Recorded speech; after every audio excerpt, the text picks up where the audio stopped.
We're going through troubleshooting different reactions our opponents will do. Okay, so the first one is Ed's just trying to retreat. So he's basically both hands on the mat, straightening his leg, moving back, usually trying to kick with his other leg to try to like peel me off and stop me from working through from here. Okay. Now, first thing with this is you can often just get up. So if Ed's hands are there, he's scooting back. I can actually often just take my feet back and roll to get on top. I expect him to maybe try to stand, and I'm in like the front end of a wrestling scramble there, but I've got a good chance of getting on top with that. All right. If we want to go for the back here, as Ed's scooting back, then I'm going to grip the top of the thigh, and I will actually break one of the rules I said, because I will actually go deep with my elbow. Okay. It's fine to go deep with the elbow if I'm doing the forward roll into the berimbolo when I'm trying to go forwards, but if I tried to spin on the spot, my arm would get in the way. Okay, so because my shoulder's rolling forward here, it will be okay. So Ed's scooting back, I grip here, I'm gonna go deep, fall forward, and try to catch his hip.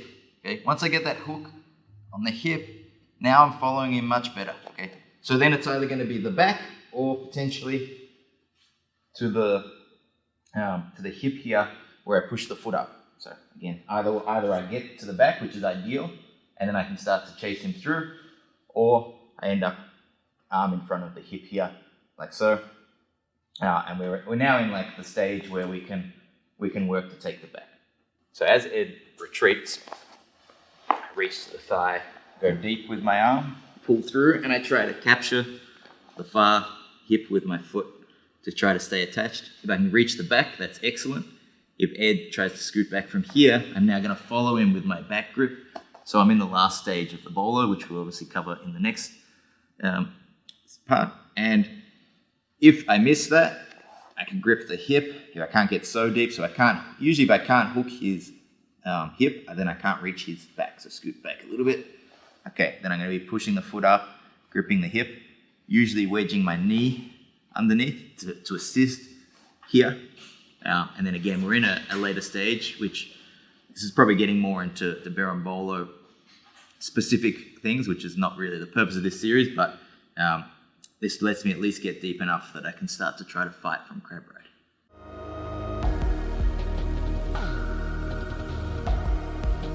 Dealing with someone who folds their knee. Okay, so if Ed folds his knee like this, what I used to do, which was wrong, was try to beat the knee line from here. So if we're here, I used to try to, come around to here, and I end up exposing my back too much, okay? Ed can start doing counters on me. His knee's too open, right? So instead, what I want to do, if this is the case, I'm going to block him from like crossface. How often he's reaching for. Yeah, he's going something like this. So I block the crossface, and I want to pummel my other foot to the armpit early. Okay, so I look. If he's here, he's going for the crossface. I'm going to pummel this. If he's holding my leg, I have to work to pummel until I hook that armpit. Right. Now I invert on the spot with this, keeping this foot in the armpit, and I want to stretch his foot away. You'll notice the knee will come back. It'll straighten his leg, and his knee line will become available. So I block the armpit, start to come up, and now with my leg, I curl back with my leg, and I pull it away with my hand as well. So from here, I stretch that out. Okay, and I now have the knee line. See, his knees, I've captured his knee line. So I block the armpit, pummel my foot to the armpit. I can step my foot on the ground if I need to. I'm going to invert, and see how his knee's flared? I can't get access yet. If I extend here, it pulls him forward, okay? And it pulls the knee line back in. I can now reach his back. Okay, so sometimes you can reach the back even earlier when the knee is flared. So I've got his back and his leg. I will stretch and try to pull Ed this way, capturing the knee line by extending his leg. Okay, now I'm in good position. My knee closes off. So I've now got good positioning against his knee. I can start to lever him over towards a back take. Occasionally, in the event that the knee's flared, I spin under, and I don't feel like I can even stretch out. Maybe he's just like active at keeping his knee free. Sometimes you can let go, push with your hand, and force the knee line back in. Okay, so again, he's got his knee open. I might force that back in, and then I'm back into my chance at taking the back.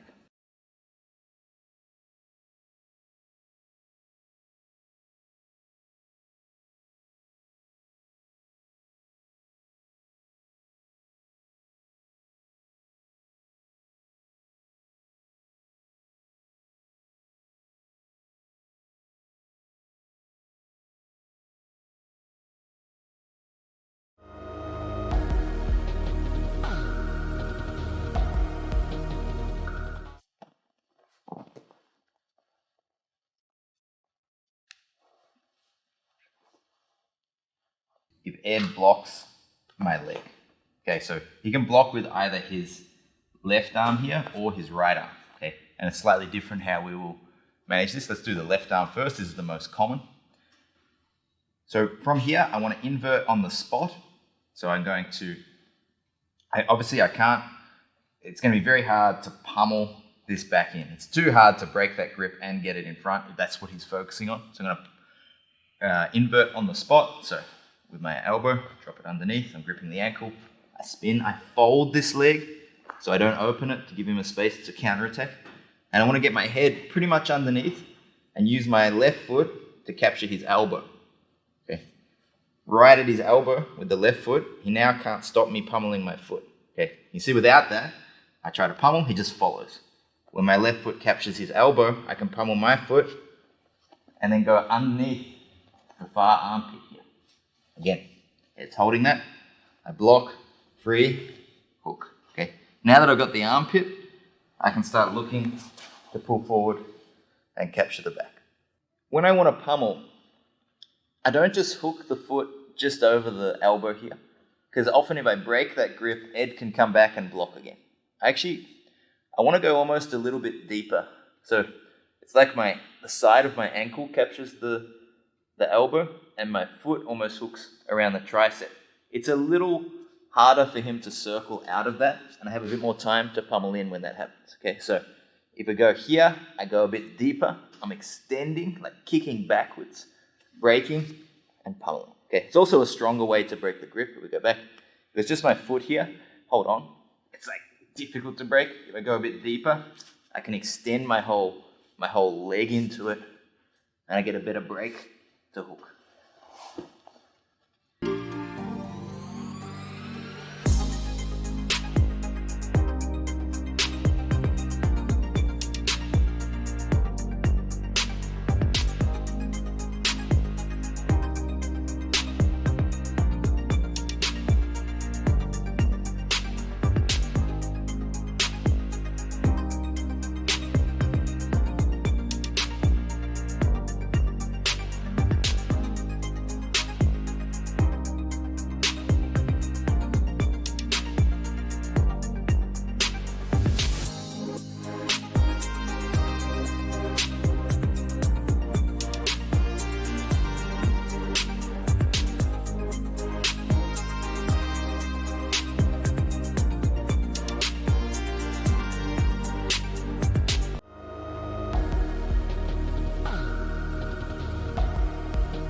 He blocks with his right arm.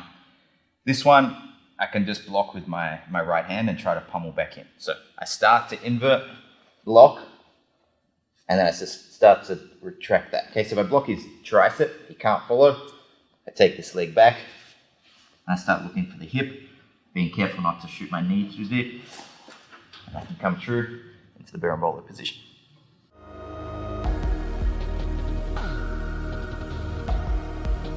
Sometimes your opponent will look to get into reverse half guard. So usually for that, Ed's going to hold my leg.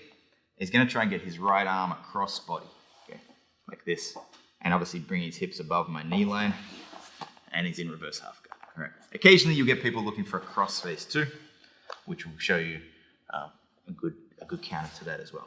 But for both of these, first off, if your foot's stepping on the hip, he's never going to really feel comfortable moving in close. It's only if I've lost my foot here from being on the hip, maybe I went deep De La Riva too early, he can actually start to close in the gap. Okay, so keep your foot on the hip, and as he's starting to look for that, I want to be blocking this armpit. So this This grip here is excellent because if he tries to move in towards, if he wants to get under my arm, okay, then he's got cross body control. And he could also look for a crossface here. Both of those really get blocked. Okay, try and crossface me. Okay, I lift my elbow up and I'm blocking that space. He can't really attach in deep here.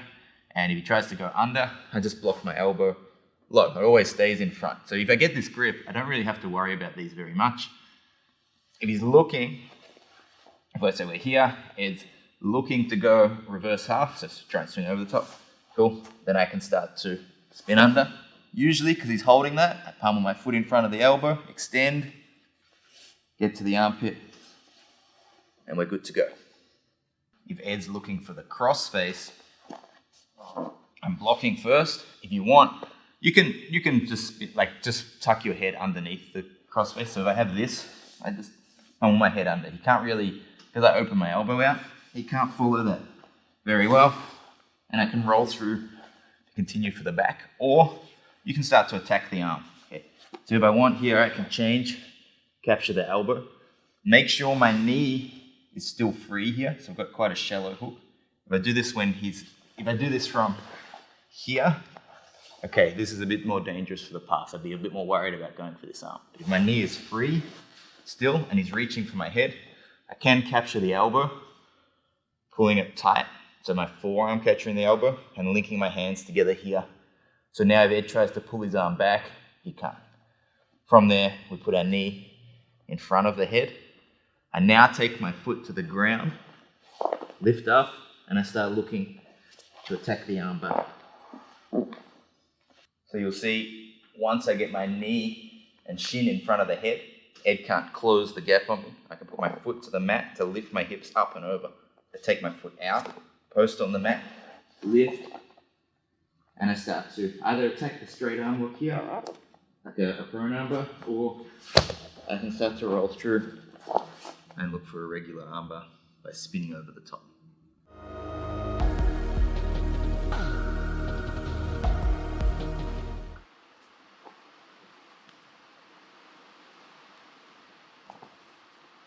One counter Ed might do, as I start to spin, he spins with me and steps over, and sometimes gets back up to a standing position. Against this, if I can, I want to actually change to a deep waiter guard as Ed tries to roll with it. So I'm going to kind of stop my momentum and go back the other way. So as Ed starts to roll, I notice he's stepping over. I'm going to change into a good waiter guard position. What I'll actually do halfway through, I'm going to take my right foot to the other side and left foot to the other side. So imagine I've got my De La Riva hook, foot across. This one will go across the hip. This one will go inside the leg. So you can see if Ed just gets up here, just get up. That's basically going to allow me to be in a good waiter position, coming out towards the back. Okay. Now, it's tricky because we do this during the spin. Okay, so as Ed starts to go over, like so, my right leg comes out, left leg comes in. I reach under the leg, and I'm now in waiter. Good position here in waiter, ready to start to actually spin out towards the back. As I start to roll, Ed goes with me. I take my foot to the other side, pummel in, lift the foot up, and I'm ready to start to spin out to the back.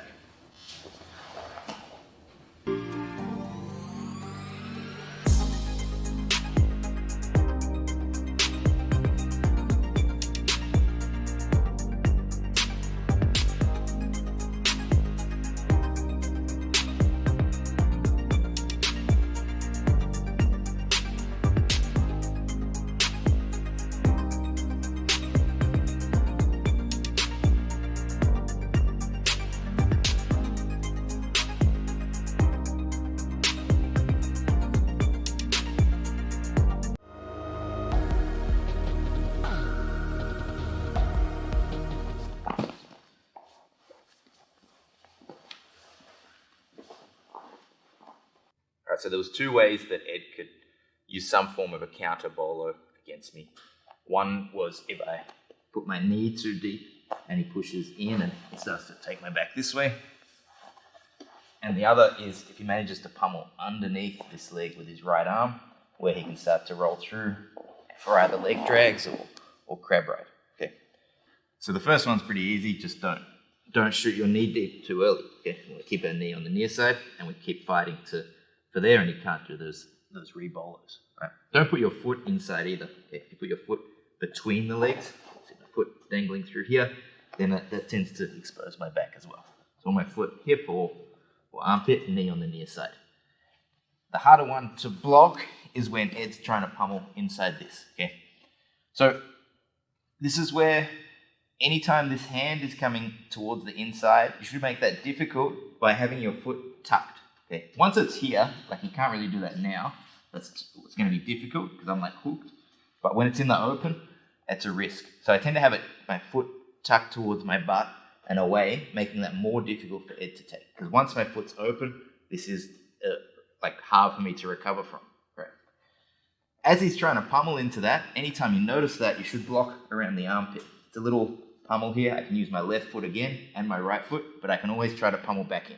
If I block his armpit, he can never fully attach to the leg to the point where I can't pummel back in. Okay, so again, if I block here at the armpit, go for that same move.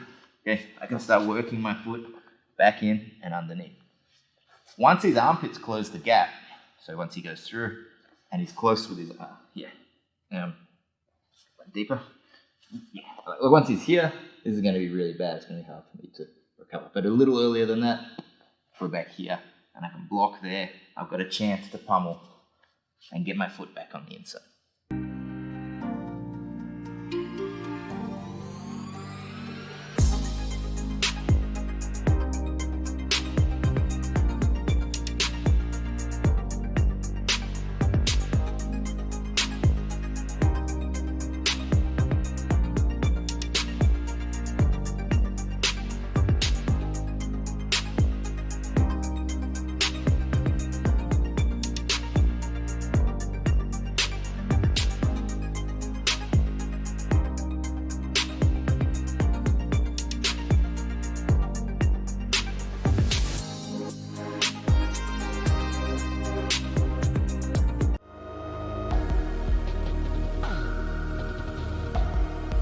Not getting caught in the saddle on this leg. Now this will happen if I go deep De La Riva and my knee's pointing up, and then Ed can essentially just pull my leg through into the saddle and look for a heel hook. My knee's pointing up when I've got a shallow De La Riva, and it's really blocking. If you try and pull me into the saddle here, Ed, it's going to be so hard to do. And I can even block the leg from beating the line of my knee if I feel like he's like active on that. Okay. Once you get your leg over, and you want to be like turning your hips down, okay? If he tries to pull me to the saddle here, he's actually helping the back take, okay? He really doesn't want to do that, okay? Once my knee points down, he's giving me a chance to do the rolling back take or the berimbolo if he starts trying to pull my knee deeper. So again, as we start to shoot our leg over, we do start to put our foot into a more deep De La Riva. If Ed wants to pull my leg through here, just continue to roll. See, my knee now points out. It'll be very hard for him to maintain the knee line, and I can then use that to expose his back.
Straight foot locks and toe holds. So Ed goes for a straight foot lock. What I have is my shallow De La Riva pushing at his hip. To get any power to a straight foot lock, his hips need to be able to drive in. Okay, so he's going to lock up a straight foot lock, his hips can drive in and he's got good pressure, right? If we go back, when I have my foot, even well, in front, or in this case, underneath, hooked in front of the thigh here, sorry, in front of the hip, if Ed starts trying to put pressure, I can push his hip out this way. So, okay. So notice that. Let's turn a little, just so you can see. I just clear the foot and I start pushing back. Okay. Now he can't drive your hip in. Okay. There's no way he's going to be able to do that. That's if I'm a little bit late. Even better than that, Ed goes for the straight foot lock. I extend and I start turning to my left. Okay. I start working the block now. I now want to block this leg. Okay. If I can get my foot in front of this leg, Ed can't really isolate my leg very well. So if you start trying to bridge into a foot lock here, good. Even if you go onto your other side now, if I'm blocking his bottom leg, I can kind of stretch him out. So if I go to the deep De La Riva, and now Ed starts going for the foot lock this way, I keep that and I can actually start to stretch him out. Okay. You can see he's like trying to bring your hips in. Ed. That's very difficult. And I can start to beat his knee line. So I scoot around. He might have his knee over the top. I start to beat the knee line by scooting myself around. Now I'm getting access to the back and I can start to take the back. So again, for the straight foot lock, if I have my foot in front of the hip, I feel quite confident in my defense. I can keep his hips away. If I can go a little deeper, I can get a deep De La Riva hook, scoot to the side and start to stretch him out, beating the knee line and starting to work towards the back or good top position.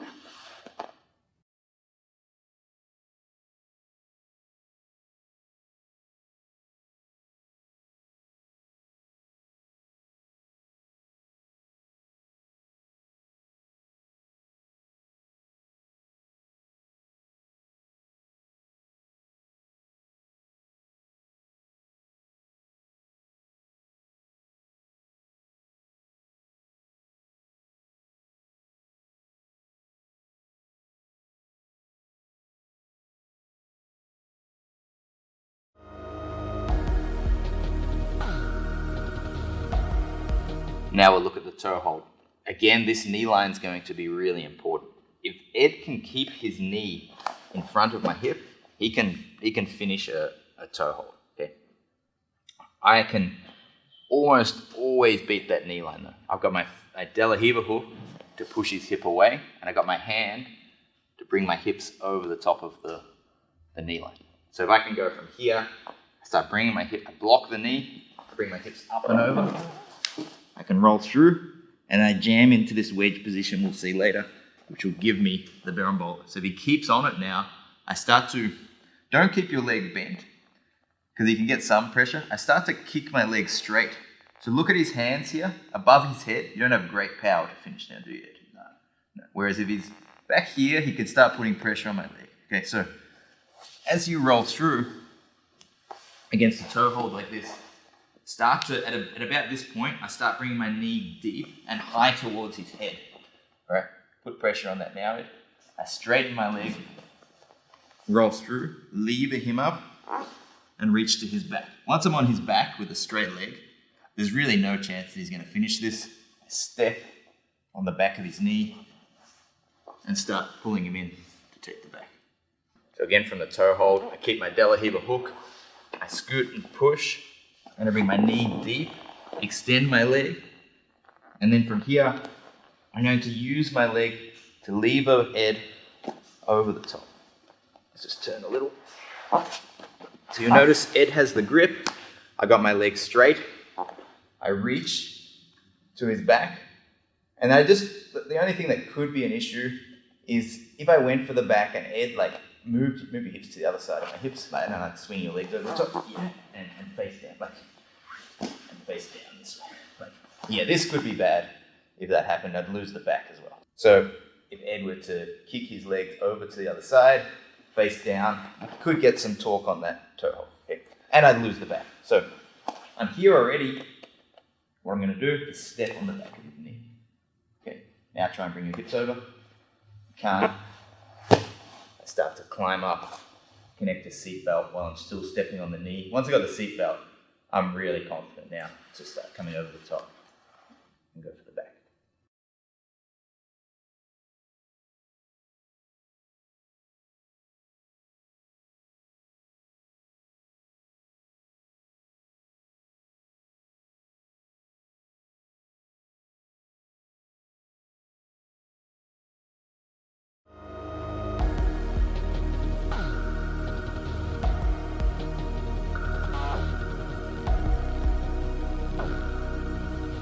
So we covered quite a lot. Let's just go through a summary of the third stage, which is once we've got the hips to the mat, how do we get into the berimbolo position? So I start to bring Ed's hips to the mat, his hips to the mat here. All right. So I've got my shallow De La Riva hook. I'm gripping around the ankle now. So if I had a deep grip, I'm going to go back to the ankle, and I'm going to look to try and pummel my foot over the top with my knee on one side, foot hooking the far hip. All right. So a few things. So that's good, sorry. And if I can, I'm then going to come forward on my shoulder and then roll through, reaching for the far hip. So I bring my shoulder forward, invert, looking up to the roof, and grip the far hip. It's excellent. This is now the last stage, right? But a few things can bother you along the way. I'll just quickly recap the most common things.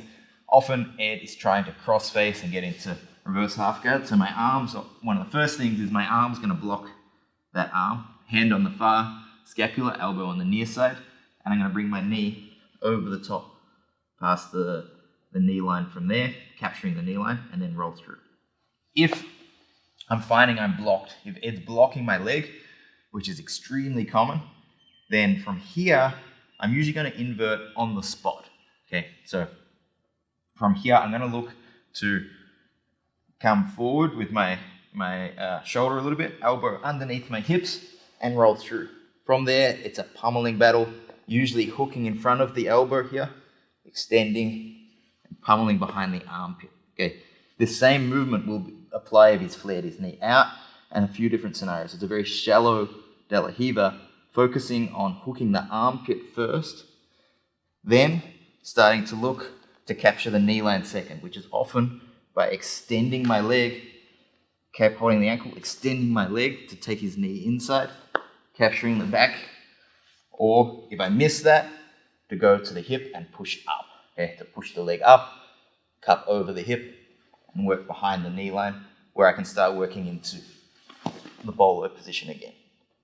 All the while, during these actions, being wary not to swing wide with the leg, always having that leg tucked, and if Ed starts trying to pummel to the inside or control with this hand, I need to be constantly focusing on blocking this arm, usually around the armpit, to start getting my foot towards that armpit. So generally, unobstructed, my foot will hook around the hip. If Ed's blocking this leg with either arm, this arm or with the other arm, my eventual aim from here is going to be to capture the far armpit, where I know that leg's kind of the most hidden. So it's hardest for him to deal with, and I can keep it there pretty much throughout the rest of the movement.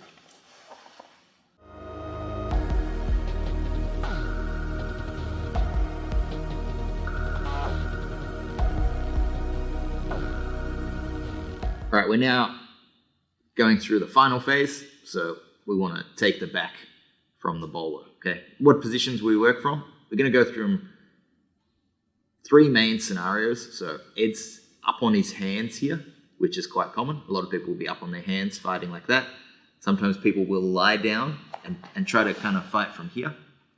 Or, and we go back up, so it could be Ed's up on his hands, but or even lying down actually, to be honest, but I'm a bit more shallow, just what we would do in a scenario like this. Okay.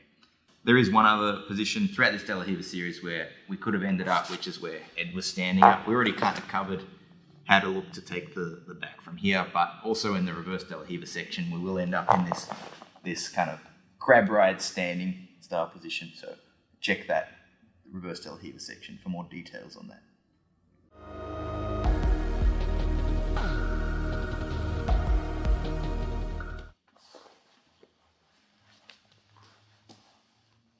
Let's first deal with a scenario where Ed is lying flat.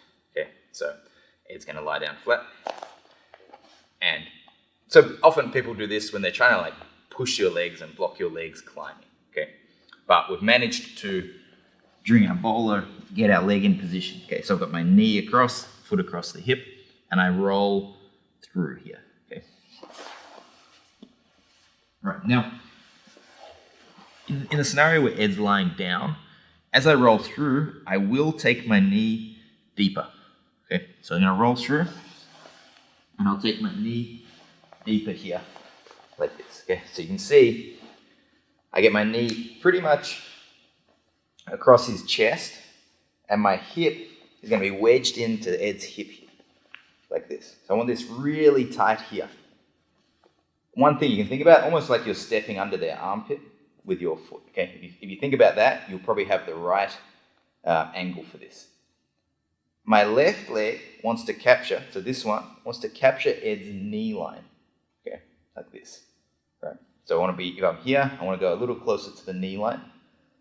This essentially stays where it is, so I keep my right leg exactly where it is. I don't move that, and I lever Ed's hips over my leg with my left leg. And this is going to lift his hips up and expose his back to me. Okay. So this is the main way we would do the berimbau. We call this like the wedge. And there's a lot of mistakes people make with this. Okay. You have to keep this leg tight, pulling back against the hip and stepping down like so. Okay. So as you can see again, this is locked in place, and as I extend, Ed's hips lift up and over the top and exposes his back to me. So common, I see people try to push with both legs. As soon as I take my right leg away, if I do that same kick, it does not expose his back, because I'm not like levering his hips up like I was before. By having this fulcrum in, which was my leg, and I push down, it levers the hips up. Okay. So this leg should stay where it is. The next most common mistake is people try to face their opponent's back. So if you notice here, when I do this, I'm actually going to almost do like a John Wayne sweep. I put my feet pretty much together, and I turn my hips actually to my left, lifting my hip in the air. See how my right hip actually starts to come up, which exposes his back even more to me. Very common. It makes sense, but it's wrong. It makes sense intuitively to start to expose the back and then turn to face Ed. And look, I start losing my right leg from being that fulcrum. Okay. As soon as I turn like this to face Ed, this leg's not active anymore. I need this hip tucked in tight so I can lever him over the top, and even be turning my hips this way to actually kind of tilt his hips even more to face away from me. Another extremely common mistake is to go too wide. Now, if Ed turns his knee inwards, he starts to face me, and I've lost the back. Okay, so he can turn his knee in against this by being at the knee line here. So see, I've captured the knee line with a back heel. If Ed tries to do that same turn in, he can't. I can lever him over. Going wider allows him to. So we start to come through, I reach for the back, Ed falls onto his back. I bring my knee deep, my other leg capturing the knee line. I step my foot with my knee facing the ground. I lever Ed's hips up and over. Once we're here, my right hand will reach above the trap. So once we're here, my right hand will grip his trap. Left hand grips the hip. I change feet, so I've trapped his leg. I bring my chest behind the back. I look for the seat belt, and I can start inserting my second hook. So I roll through, I capture my leg. If I can, I reach to the far hip beforehand. If not, even if Ed falls down, I'm going to roll through, shoot my legs deeper. Once my knee's here, I'm going to point my knee to the roof, lever Ed's hips over the top, capture the back, get my bottom hook, top hook as I secure the seatbelt.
doing, like in the previous section where we were against someone who's up on their hands. So we've managed to capture the knee line and hook through to here. All right. So in this scenario, it is dangerous for me. I can do it, but I want to make sure I've got good grips first. It is dangerous to shoot my knee line through because Ed could possibly counter me if he's sitting up like this. Okay, he could push in and go for my back. So I want to actually keep my knee free and hook with my leg. So I'm actually going to lever Ed's hips up with my knee pointing under his hip. I can actually start to like elevate. Okay, so as I start to straighten this leg, I can start to lift Ed's hips up. Okay, and it's actually okay as well from here. Ideally, you do have the knee line captured and you go like this, but sometimes, like right now, I don't have as good ability to stretch him out. Sometimes a little wider lets me stretch his weight up and out. See his hips lifting up. Okay, so I want to bring his hips in front of me. All right, so I'm going to keep this attached. This stops Ed from being able to turn, keeps him quite stuck. Okay, I'm like pushing back against him, and my knee's lifting his hips up. Okay, so as I lift my hips, my knee elevates his hips. I'm stretching him out, and I'm going to reach behind the leg here. Okay, not at the calf. I see people reach for this. Doesn't really capture his hips. Right? If I reach to the knee, I can more pull his hips with me. Okay, so I'm going to pull like this on his hips. I'm going to stretch him forward with my leg, so my hand and my leg pulling Ed forward. My hand behind his back is also going to bring him forward, and his hips will throw over the top of me here like this, okay, towards the back. So I'm just showing from this angle so you can see my forearm locked behind the back because that's important. So my hand's here pulling, my leg is pulling, my right leg's extending, bringing the hips up, and my forearm helps push Ed's hips lower than my hips here, down towards the back. From here, obviously I've got my hook already, and I can take the back. So you see my right foot went from the armpit down into to being a hook. So you beat the knee line, capture the far hip, stretching the leg out and forward with a back heel and my hand gripping behind the back, keeping good pressure and tension, pushing Ed backwards and his hip forward with my knee. Okay, I reach for the far knee, everything's tight, I throw him over the top in front. This becomes a hook as he goes down, and I will take the back.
Just to cover this because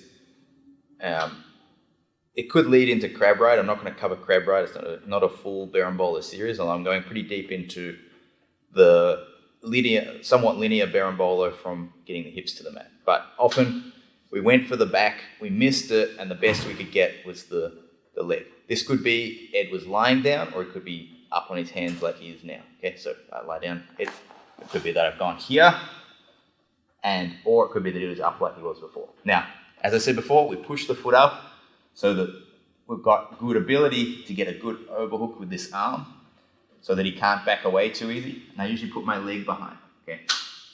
From here, we often have the ability to climb into either the bolo, like we just did. So from here, once I collect this, I can often reach the far leg, shoot my right leg deep because he's flat, and I get to that same wedge position we had earlier, okay? So I can kind of hop up, and it's like a stagnant position that just keeps me in place for a moment.